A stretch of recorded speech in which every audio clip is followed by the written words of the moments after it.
What up, YouTube? BrokeFarmer back for another video on this beautiful day, y'all. And over this winter time, I've been evaluating what we actually eat and what we don't eat. So I think this is a great tool when it comes to what you're gonna grow for spring.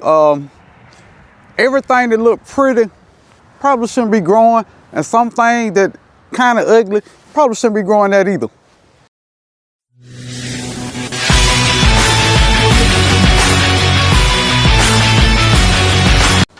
All right, this is my shed where, I keep my potatoes. Most of these are soft and mushy. Oh, some of them good. Some of them mushy. It's almost time to plant sweet potatoes again. And what I found out is, I don't need this many sweet potatoes. Now, keep in mind, some of these are still good. That's good, that's good. Some of them got mushy from all the cold and all the other stuff. So I decided I really don't need this many sweet potatoes. It's literally almost time to plant sweet potatoes again. So all this is probably going in the compost. I am not gonna grow this many sweet potatoes. I grew sweet potatoes in 2 large 50-gallon grow bags. I only need 1. And these purple sweet potatoes, my family didn't even like them. So now, all these purple sweet potatoes are compost. Now, down a similar alley, I've probably got 150 garlic bulbs planted. And I still got a lot of good, usable garlic. Not all of it. But a bunch of, I got garlic everywhere, y'all.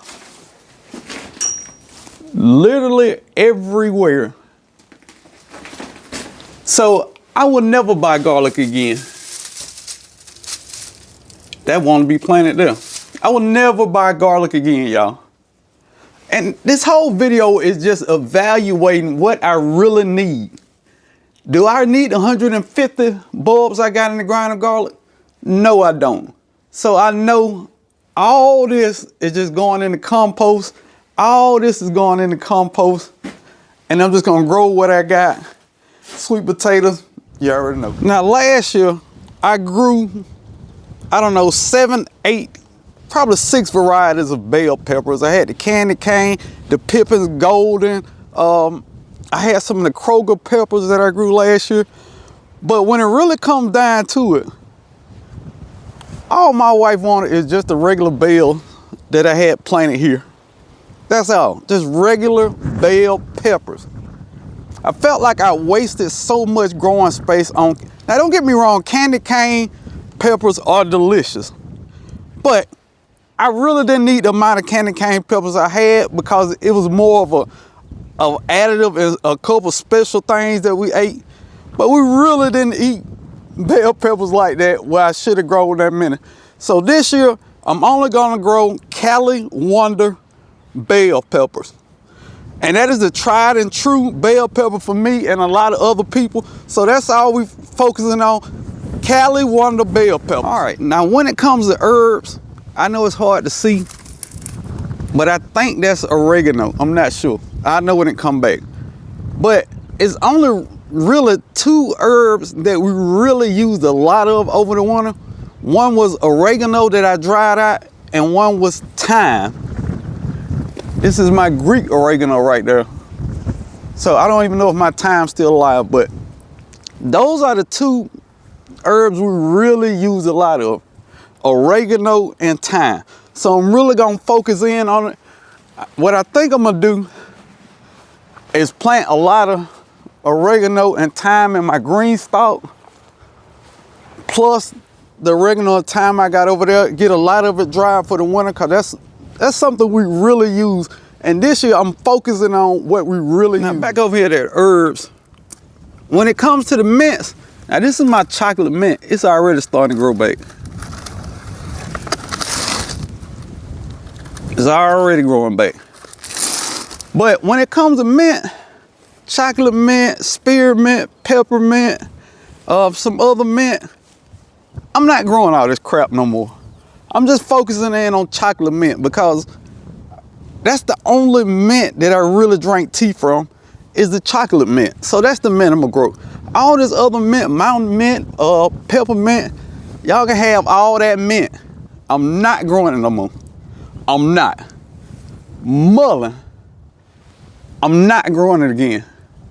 Because mullein is great for chest colds and chest congestion, so I hear. I haven't been sick in the 4 years I've been growing this stuff. And this is a biannual, which means this year is going to seed. I'm gonna collect the seeds and I'm gonna go from there. But I'm not growing any more mullein in the future. I'll see you in the comments. Now, one thing I am gonna grow more of, even though I don't eat them, is onions. And these onions are grew from seed. There's the other ones coming up back there. I nearly got 100% germination rate.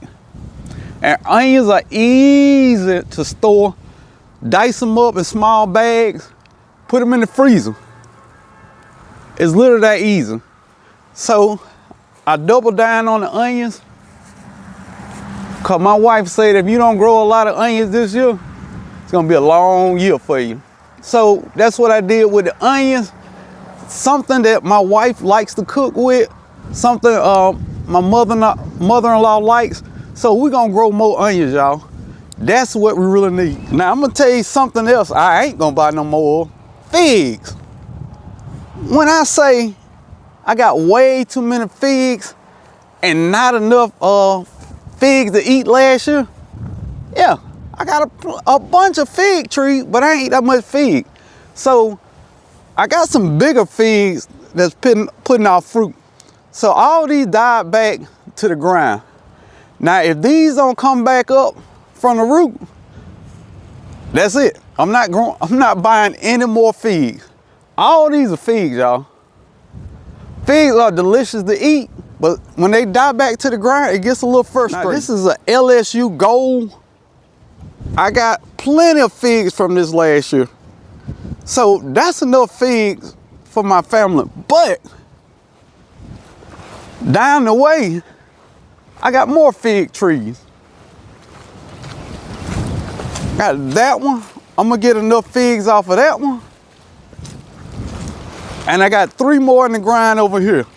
That's enough figs. All those figs in the pot, I hope they don't live. I hope they die.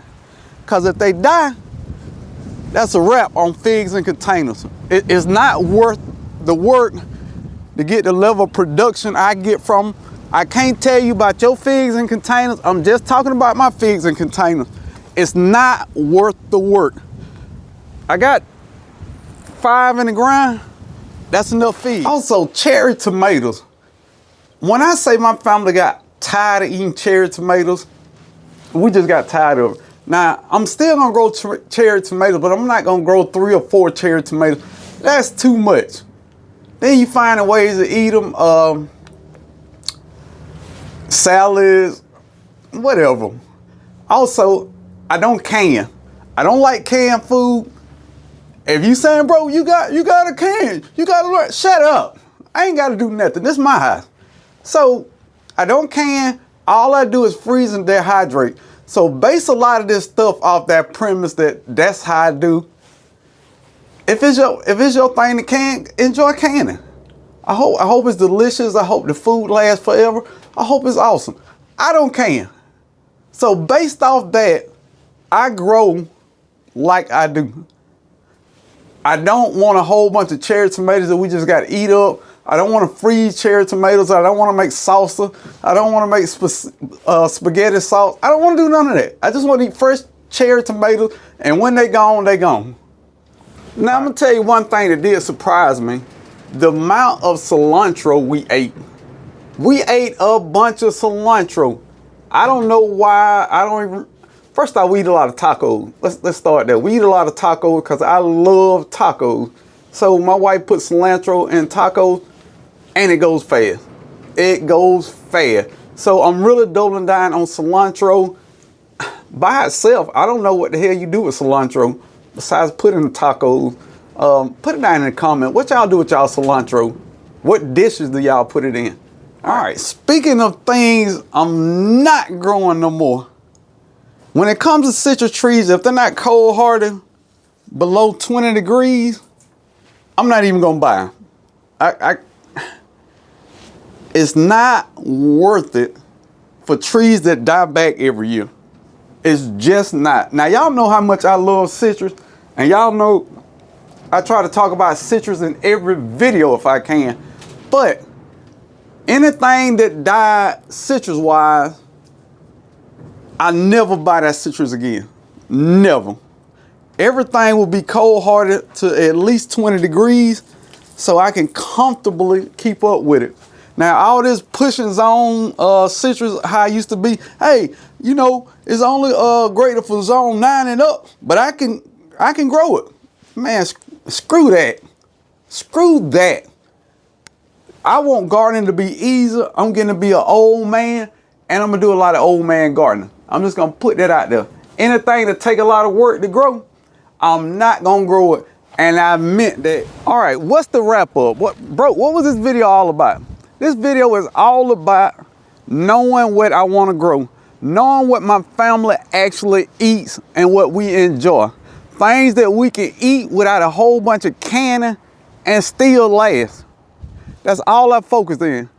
This winter, I really took stock of everything we ate and the amounts we ate it in. Now, I know a lot of people saying, Broke, if you just learn how to can, then everything will last. First off, my family don't even like to eat everything. Let me ask y'all, all that stuff that y'all, exotic stuff y'all grow, do y'all family eat that? I got to know, because I really don't think y'all families are eating all this stuff, bro. I feel like the person that's growing it is sitting there eating all that stuff to keep it from going to waste, or canning 1,000 cans of it so it don't go to waste. That's what I think. Let me know in the comments. Matter of fact, let's change this. Let me know in the comments what you're not growing no more and why you're not growing it. That's what I need to know, man. I appreciate y'all watching. Hype me up. All right, y'all, look at some bonus behind the scene type. I'm all in the light. I'm sorry, y'all. These are my fava beans that I planted.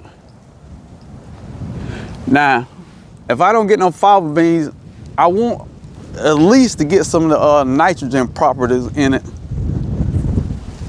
And that's all them good onions coming up, y'all. That's all them good onions coming up. Y'all too can grow good onions. My asparagus that I put in containers. Ooh, ooh, ooh, ooh, ooh. I ain't got no asparagus coming up. Oh, yes, I do.